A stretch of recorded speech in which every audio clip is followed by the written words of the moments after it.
Thank you, Jen. Just following up on this very basic but very important question. You're telling us that the DHS chief has the most recent numbers about how many of these Haitians under the bridge have been sent back and how many have been released into the U.S. The DHS chief is telling us that he doesn't know. So who else can we ask? You can certainly ask the Department of Homeland Security. I am confident, Peter. I am confident he wanted to have the most up-to-date numbers, and we will venture to get you those. I promise you this afternoon. Is this an issue of not knowing, or is this an issue of a lot more people are being released into the U.S. than are being sent out? That is certainly not the issue. First, I think it's important to reiterate what I conveyed earlier about what the actual process is. Individuals are expelled under Title 42. If they can't be expelled under Title 42, they are put into a removal process. If they are put into a removal process, they're either transported to an ICE facility or released with a legal document. That legal document includes fingerprints, photos, phone numbers, an address in the United States, and a background check. That's the process that transpires. That's a part of our immigration process, regardless of where you're coming from. And just because you keep using Title 42 to defend this administration's immigration policies, that is a Trump-era regulation.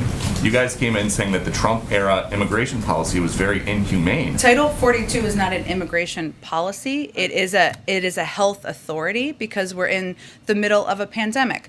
The Trump administration approach to immigration was inhumane and was immoral. That's why we need to put a new policy in place, and we need Congress to pass that policy. Unified control, democratic control of Congress.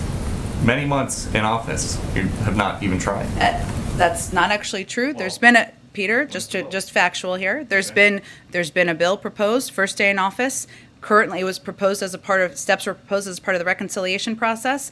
Right, the parliamentarian rejected that proposal. They're going back and proposing new options. President supports that. He would like to see immigration reform passed into law, more humane processes. Just one more. Has President Biden ever been to the southern border?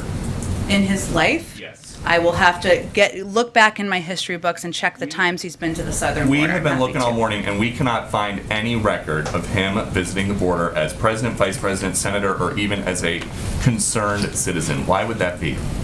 I can check and see when the last time or when he may have been. But tell me more about why you're asking. Because this is a president who makes a point when there are disasters in this country, like a wildfire or a hurricane, to go and see for himself firsthand what the needs are of the local community so that he can have an informed POV to make policy. Why doesn't he do that?